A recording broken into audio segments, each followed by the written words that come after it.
सर्वमंगल मांगल्ये शिवे सर्वार्थ साधिके शरणे त्र्यंबके गौरी नारायणी नमोस्तुते। देहि सौभाग्यम आरोग्यम देहि मे परमं सुखम रूपम देहि जयम देहि यशो देहि दिशो जहि। हर सुहागन औरत के लिए तीज का व्रत बहुत ही ज़्यादा महत्वपूर्ण होता है, क्योंकि हर सुहागन औरत अपने पति की लंबी आयु के लिए, उसके अच्छे स्वास्थ्य के लिए और उसकी सुख समृद्धि के लिए यह व्रत रखती है। साथ ही साथ यह व्रत भगवान शिव और माता पार्वती की तरह सुखद वैवाहिक जीवन की कामना से भी किया जाता है। हरितालिका तीज व्रत, जिसे बड़ी तीज भी कहा जाता है, यह सभी तीज व्रतों में सबसे कठिन व्रत माना जाता है। नमस्कार दोस्तों, मैं पूनम पांडे आप सभी लोगों का शक्ति कुंज चैनल पे बहुत बहुत स्वागत करती हूँ। यह वीडियो आप सभी के लिए बहुत ही महत्वपूर्ण है, क्योंकि इस वीडियो में मैं हरितालिका तीज व्रत की विधि के बारे में स्टेप बाय स्टेप आपको एक एक चीज क्लियर करके बताऊंगी, इसलिए बिना स्किप किए यह वीडियो पूरी देखिएगा। हरितालिका तीज व्रत 24 घंटे बिना अन्न व जल ग्रहण किए किया जाता है, अर्थात यह व्रत निर्जला रह के किया जाता है। जिस दिन हम व्रत कर रहे हैं उस दिन के ब्रह्म मुहूर्त से लेके व्रत के अगले दिन के ब्रह्म मुहूर्त तक हमें अन्न व जल ग्रहण नहीं करना होता है। और हिंदू पंचांग के अनुसार हमारा जो ब्रह्म मुहूर्त होता है वो सुबह 4 बजे से प्रारंभ हो जाता है, अर्थात हमारे दिन का जो प्रारंभ है वो सुबह 4 बजे से प्रारंभ हो जाता है। हरितालिका तीज व्रत की तैयारी व्रत के ठीक एक दिन पहले से ही प्रारंभ हो जाती है। तो आइए देखते हैं कि हमें व्रत के ठीक एक दिन पहले से कौन कौन सी तैयारी प्रारंभ कर देनी है। हरितालिका तीज व्रत के ठीक एक दिन पहले सभी को लहसुन, प्याज, मांस, मदिरा आदि सभी तामसिक चीज़ों का परित्याग कर देना चाहिए और हल्का और सुपाच्य भोजन करना चाहिए। इसका कारण यह है कि अगर हम गरिष्ठ भोजन करेंगे, हम मसालेदार खाना खाएंगे, तो हमको व्रत के दिन एसिडिटी की प्रॉब्लम हो सकती है, पेट दर्द की प्रॉब्लम हो सकती है, हेडेक की प्रॉब्लम हो सकती है। तो इसलिए इस प्रॉब्लम से बचने के लिए और हमारा व्रत खंडित ना हो, हमारे व्रत में कोई विघ्न बाधा ना आए, इसके लिए हमें ठीक एक दिन पहले हमेशा हल्का भोजन करना चाहिए ताकि वो अच्छे से डाइजेस्ट हो जाए। और इसके साथ ही साथ हमें व्रत के एक दिन पहले और व्रत के दिन पूर्ण रूपेण ब्रह्मचर्य का पालन करना है, अर्थात शारीरिक संबंध स्थापित करना वर्जित होता है। और इसके पश्चात आप अपने घर की अच्छे से साफ सफाई कीजिए, अपने मंदिर की अच्छे से साफ सफाई कीजिए, क्योंकि अगले दिन हमें निर्जला व्रत करना है, तो ये हमारे लिए संभव नहीं हो पाएगा। तो इसलिए अपने घर की और मंदिर की अच्छे से साफ सफाई कर लीजिए। और ऐसी मान्यता भी है कि हरितालिका तीज व्रत की रात्रि में जो है शिव और पार्वती सभी के घरों में विचरण करते हैं, तो हमारे मंदिर की और घर की अच्छे से साफ सफाई होना अति आवश्यक है। और इसके साथ ही साथ अपना जो सिर है वो अच्छे से धुल लीजिए, क्योंकि व्रत के ठीक एक दिन पहले ही सिर को अच्छे से धुला जाता है और अपना जो मांग होता है वो सिंदूर से भरा जाता है। और व्रत के दिन आप शुद्धिकरण के लिए 1 मग पानी अपने सर के ऊपर से डाल के नहा सकते हैं। अदरवाइज अगर आप नहीं करना चाहते हैं तो आप अपने ऊपर केवल गंगा जल ही छिड़क सकते हैं। लेकिन जो बाल है आपको व्रत के ठीक एक दिन पहले ही अपना धुल लेना है और अपना जो मांग है वो सिंदूर से भर लेना है। और इसके साथ ही साथ आप जो है अपने हाथ और पैरों में मेहंदी लगवा लीजिए, क्योंकि अगले दिन आपके पास इतना समय नहीं रहेगा कि आप अपना काम कर सकती हैं। और हमारे यूपी में और बिहार में ये मान्यता है कि सभी घरों में जो है व्रत के दिन तीज व्रत के समय गुजिया चढ़ाई जाती है भगवान शिव और पार्वती के लिए। तो उसका प्रिपरेशन भी आप व्रत के ठीक एक दिन पहले कर लीजिए, क्योंकि व्रत के दिन ये करना संभव नहीं हो पाएगा, नहीं तो आपको प्यास का असर होगा और आपका व्रत जो है खंडित होने का असर रहेगा। इसलिए इसका प्रिपरेशन हमेशा ठीक एक दिन पहले कर लीजिए। अगर आप और भी कुछ बनाती हैं, अगर कोई मीठा का आइटम बनाती हैं, कोई लड्डू और कुछ बनाती हैं, तो एक दिन पहले ही वो कर लीजिए। हम लोगों के यहाँ तो गुजिया बनाई जाती है, आपके यहाँ क्या बनाई जाती है कमेंट बॉक्स में अवश्य लिखिएगा। और इसके पश्चात जो हम सरगही खाते हैं उसकी व्यवस्था आप पहले से ही करके रख लीजिए, क्योंकि सुबह के समय आपको ये प्रॉब्लम ना हो कि हमें क्या खाना है। और इतना ध्यान रखिएगा कि सरगही में कभी भी अन्न व नमक नहीं खाना होता है, हमेशा फलाहार का ही सामान खाया जाता है। जैसे आप फल खा सकती हैं, जूस पी सकती हैं, आप छेने का कोई सामान खा सकती हैं, पनीर का कोई सामान खा सकती हैं। आप अगर आपको हेडेक की प्रॉब्लम है तो आप चाय पी सकती हैं, अपना मेडिसिन आप उसी वक्त खा सकती हैं, लेकिन अन्न व नमक नहीं खाइएगा। और इसके साथ ही साथ जो भी आपको जो पूजा की सामग्री जो आपको चढ़ानी है भगवान शिव और माता पार्वती को, जो दान की सामग्री आपकी है, उस सब की व्यवस्था आप ठीक एक दिन पहले ही कर लीजिए। हरितालिका तीज व्रत में कौन कौन सी सामग्री लगेगी, पूजा में कौन कौन सी मुख्य सामग्रियाँ जो होती हैं आपके पास होनी ही चाहिए, उन सब की मैं अगले वीडियो में आपको जानकारी दूंगी। वो वीडियो भी बहुत महत्वपूर्ण है, वो जरूर उसको देखिएगा। तो इन सब चीज़ों की तैयारी ठीक आपको एक दिन पहले कर लेनी है। सरगही खाना इसलिए महत्वपूर्ण होता है क्योंकि इससे हमारा जो एनर्जी मेंटेन रहता है दिन भर, और हमें जो प्यास का जो असर होता है वो कम होता है। तो ये तो हो गई हमारे व्रत के ठीक एक दिन पहले की तैयारी। अब देखते हैं कि हमें व्रत के दिन कैसे अपना प्रारंभ करना है। हरतालिका तीज व्रत में 3 स्नान का नियम है, अर्थात हम पहला जो स्नान करते हैं वो जब हम सरगही खा लेते हैं उसके ठीक 10 से 15 मिनट पश्चात हमें वो स्नान चुपचाप करना होता है, अर्थात किसी को पता तक नहीं चलता है कि वो स्नान हम कर रहे हैं। इसीलिए इस स्नान को गूंगी स्नान कहा जाता है। उस समय हमें कुछ बोलना नहीं होता है और किसी से भी हमें बातचीत नहीं करना होता है। उसके पश्चात दूसरा स्नान हम सूर्योदय के समय करते हैं, जिसमें हम पहली पूजा भगवान शिव और माता पार्वती की करते हैं। उसके पश्चात तीसरा स्नान जो हम करते हैं वो संध्याकालीन पूजा के लिए करते हैं, वो हमारा तीसरा स्नान होता है। और हरतालिका तीज व्रत में हम जो पूजा करते हैं वो ससुराल की साड़ी और मायके की साड़ी जो नई हमें मिलती है उसे ही पहन के पूजा किया जाता है। तो संध्याकालीन जो पूजा हम करते हैं वो ससुराल से मिली साड़ी पहन के हम पूजा करते हैं, और प्रातःकालीन जो हम पूजा करते हैं और व्रत का पारण करते हैं उसमें हम मायके की साड़ी पहन के वो हम पूजा करते हैं। अगर किसी कारणवश आपके पास एक ही नई साड़ी है, आपके पास 2 साड़ी उपलब्ध नहीं है, तो आप जब संध्याकालीन पूजा आप करेंगे उसमें आप नई साड़ी पहनेंगे, और जब पूजा आपका समाप्त हो जाएगा तो उसके पश्चात वो साड़ी आप पुनः खोल के वापस अच्छे से रख देंगे, और वही साड़ी आप पुनः जब अगले दिन व्रत के अगले दिन आप व्रत का पारण करेंगे तो वो साड़ी आप पुनः पहनेंगे और उसी को पहन के आपको व्रत का पारण करना है। तो ये तो हो गया कि जिसके पास 2 साड़ियाँ नहीं हैं, लेकिन कुछ ऐसे भी लोग होते हैं कि जो नई साड़ी किन्हीं कारणवश नहीं खरीद पाते हैं, तो वो क्या करें। उसके लिए सबसे पहला नियम ये होता है कि अगर आपके पास नई साड़ी नहीं है, आपने उसके पहले कोई पूजा किया हुआ है, उसमें आपने नई साड़ी पहनी हुई है और वो बिना धुली हुई साफ़ सुथरी ऐसे ही आपने फोल्ड करके रखा हुआ है, तो उस साड़ी को आप पूजा में पहन सकते हैं। लेकिन अगर आपके पास नई साड़ी बिना धुली हुई नहीं रखी हुई है इस तरीके से, तो फिर आप अगर कोई और भी साड़ी है जो साफ़ सुथरी धुली हुई है तो उसको पहन के भी आप पूजा कर सकते हैं। लेकिन अगर आपके पास 2 साड़ी नहीं है तो आप संध्याकालीन पूजा में और प्रातःकालीन पूजा में आप अवश्य उसको पहनिए। अब बात करते हैं कि सरगही हमें कब तक खा लेनी है और अपनी प्रथम पूजा हमें कब तक संपन्न कर लेनी है। तो सरगही हमेशा प्रातःकाल में 3:30 बजे तक हमें संपन्न कर लेनी होती है, अर्थात ब्रह्म मुहूर्त के ठीक आधा घंटा पहले हमें अपनी सरगही खा के ख़त्म कर लेनी होती है। इसका कारण ये होता है कि अगर आप किसी भी मंदिर में जाते हैं, किसी भी महत्वपूर्ण अगर आप जगह जाते हैं, तो 3:30 बजे के बाद से मंदिर की साफ़ सफाई प्रारंभ हो जाती है, पूजा की तैयारी प्रारंभ हो जाती है। तो इसीलिए 3:30 बजे के पहले तक आपको अपना सरगही का जो आइटम है अपना खा के वो ख़त्म कर लेना है। लेकिन ध्यान रखिएगा कि सरगही में कभी भी अन्न व नमक नहीं खाना होता है।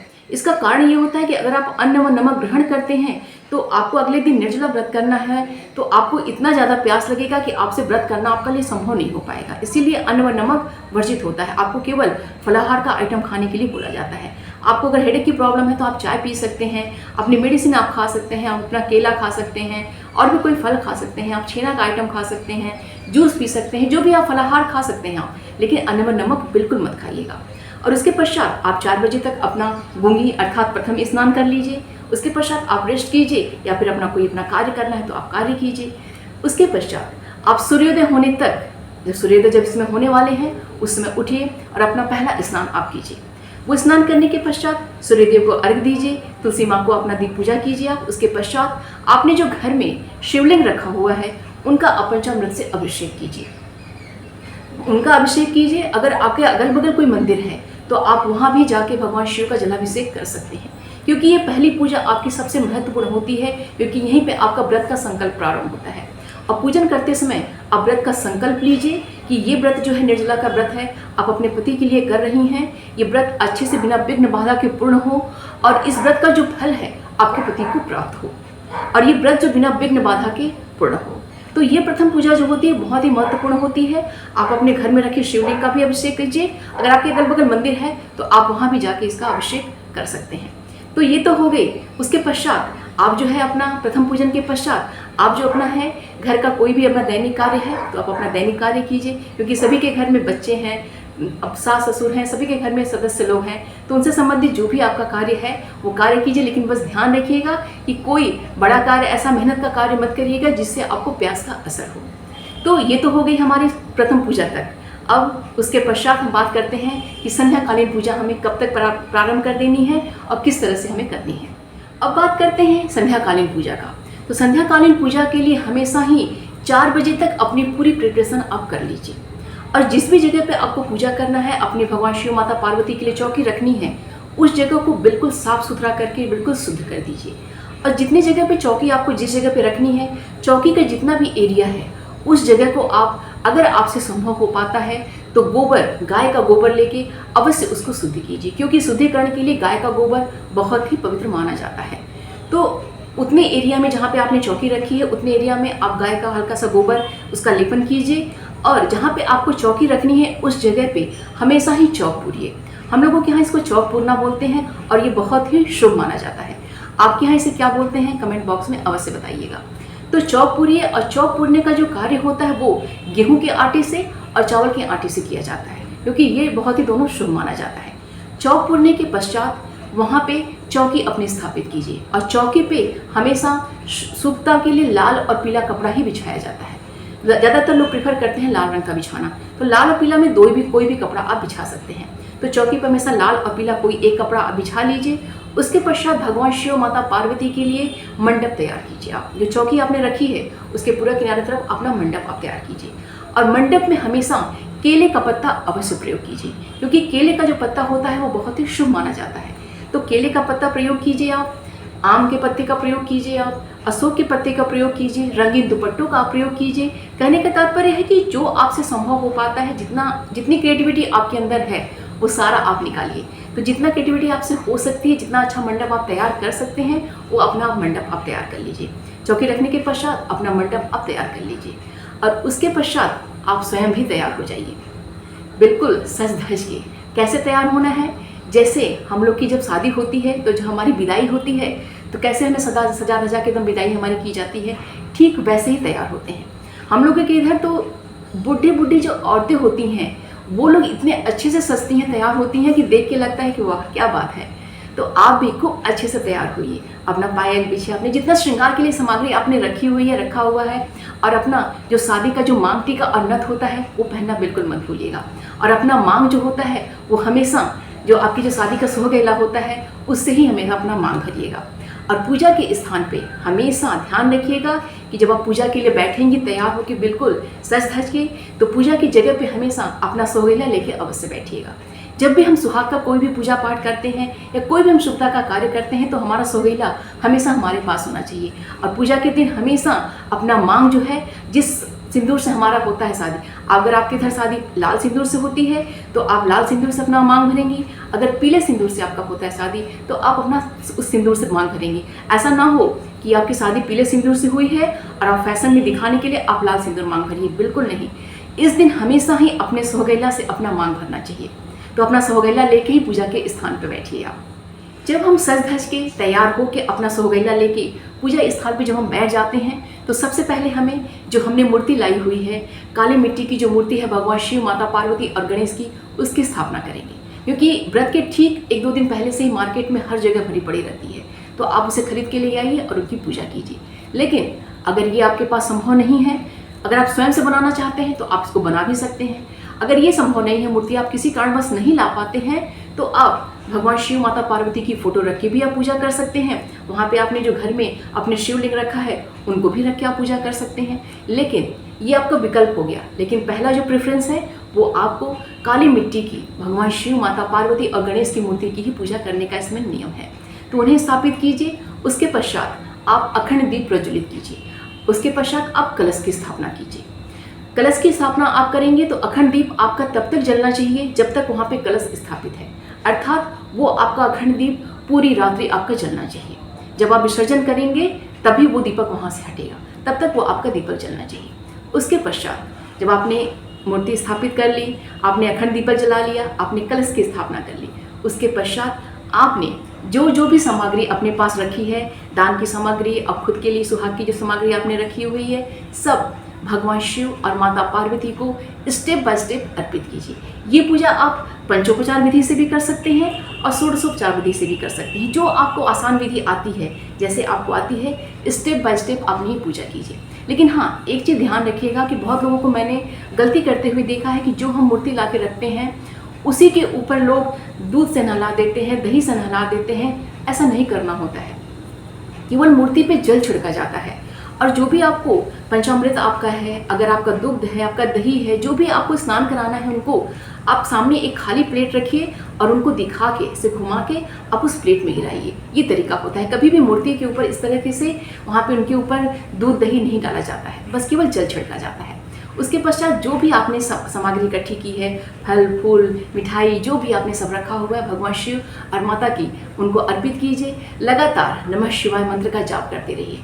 अब जो भी भजन आपको आता है, जो भी आपको स्तोत्र आता है, सबका गान करते हुए बोलते हुए खूब श्रद्धा भाव से मन से ये पूजा संपन्न कीजिए।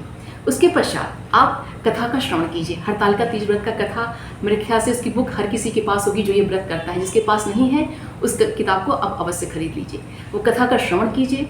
अगर आपके पतिदेव घर में उस वक्त उपलब्ध हैं तो आप उनसे कहिए कि वो कथा आपको सुनाएं, ये बहुत ही अच्छा होता है। तो अगर पतिदेव हैं तो वो कथा आपको सुनाए वो पढ़ के। अगर वो किसी कारणवश पूजा के समय उपलब्ध नहीं है तो घर में जो भी व्यक्ति है उससे आप बोल दीजिए कि वो कथा का आपको श्रवण करवाए। अगर ये भी संभव नहीं है तो आप खुद से कथा आप पढ़ सकती हैं। कथा पढ़ने के पश्चात भगवान शिव माता पार्वती की, गणेश जी की अच्छे से आरती कीजिए। जब भगवान शिव माता पार्वती गणेश की जब सबकी पूजा पाठ आप संपन्न कर लीजिए, विधि विधान से पूजा आपका संपन्न हो जाए, तो उसके पश्चात अपने पति का और अपने घर में जो बड़े बुजुर्ग के जो हैं उनसे अब अपना आशीर्वाद ग्रहण कीजिए। तो ये तो हो गई हमारी संध्याकालीन पूजा। अब इस व्रत में रात्रि जागरण का नियम है। इस व्रत में रात्रि जागरण का नियम है तो रात्रि जागरण तभी संभव हो पाता है जब हम ग्रुप में होते हैं, घर में कई लोग होते हैं तो भजन कीर्तन करते हुए हम रात्रि जागरण अच्छे से कर लेते हैं। लेकिन जब हम अकेले घर में रहते हैं तो जागरण करना हमारे लिए संभव नहीं हो पाता है। लेकिन हमें कोशिश करके रात्रि के 12 बजे तक जगने का प्रयत्न करना चाहिए। उसके पश्चात आप थोड़ा सा रेस्ट कीजिए। अब अगले दिन अर्थात जो हमें पारण करना है, जो व्रत के अगले दिन का जो व्रत कैसे होता है उस पर हम ध्यान देते हैं। तीज व्रत के अगले दिन सुबह की पूजा बहुत ही महत्वपूर्ण होती है और इसका पारण भी बहुत महत्वपूर्ण होता है, इसीलिए इसे भी बहुत ही अच्छे से समझिएगा। व्रत के अगले दिन ब्रह्म मुहूर्त तक आप उठ जाइए। उसके पश्चात स्नान करके आपको जो मायके से मिली साड़ी है उसे आप पहनिए, क्योंकि संध्याकालीन पूजा में आपने ससुराल की साड़ी पहनी थी तो सुबह की पूजा में आपको मायके की साड़ी पहननी है।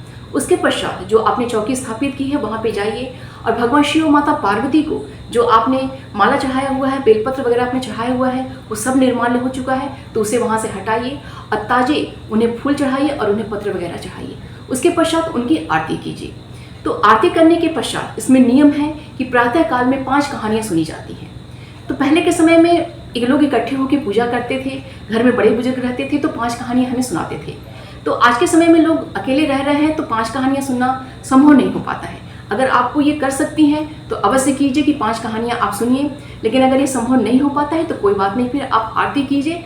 आरती करने के पश्चात आप भगवान शिव और माता पार्वती और गणेश जी से क्षमा याचना कीजिए कि जो भी इस पूजा पाठ में, जो इस व्रत में आपसे त्रुटि हुई है उसे क्षमा कीजिए और इस व्रत का जो फल है वो आपके पति को प्राप्त हो और इस व्रत के प्रभाव से आपका जो अखंड जो सौभाग्य है वो अखंड रहे, आपकी जो सुहाग का स्वास्थ्य अच्छा रहे, उनके जो जीवन में सुख और समृद्धि बनी रहे, यानी कि इस व्रत का जो पूर्ण फल है आपके पति को प्राप्त हो, ऐसी उन्हें प्रार्थना कीजिए और अपनी गलतियों के लिए भी उनसे क्षमा मांगिए।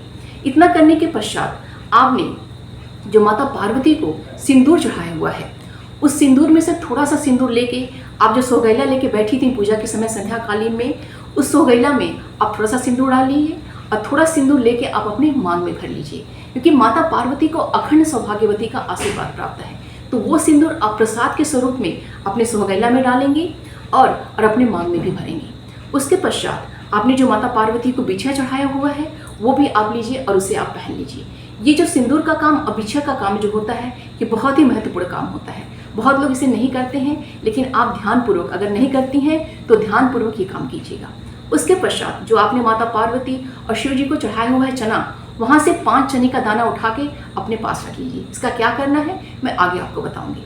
उसके पश्चात जो आपने दान की सामग्री रखी हुई है देने के लिए ब्राह्मण को, उन दान की सामग्री को एक जगह रख लीजिए और जो आपने स्वयं के लिए चढ़ाया हुआ है सामान सुहाग के लिए वो अपना उठा के आप एक जगह रख लीजिए। उसके पश्चात आपको माता पार्वती का विसर्जन करना है। शिव और पार्वती की जो मूर्ति रखी हुई है उसका विसर्जन करना है। ये विसर्जन भी बहुत ही महत्वपूर्ण काम होता है, इसे भी ध्यान से समझिएगा।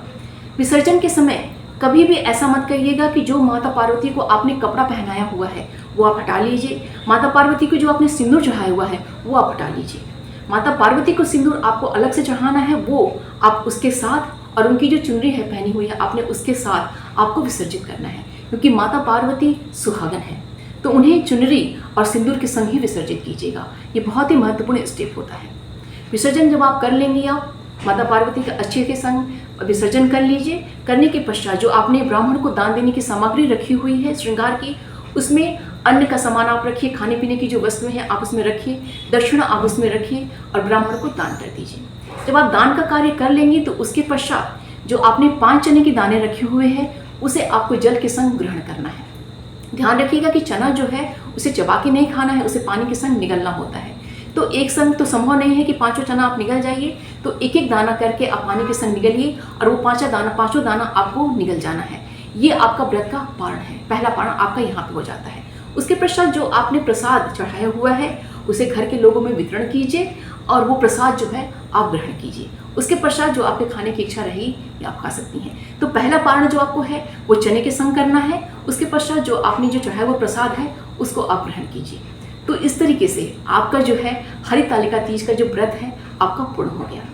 भगवान शिव और माता पार्वती की कृपा दृष्टि हम सभी पर बनी रहे, यही मंगल कामना है।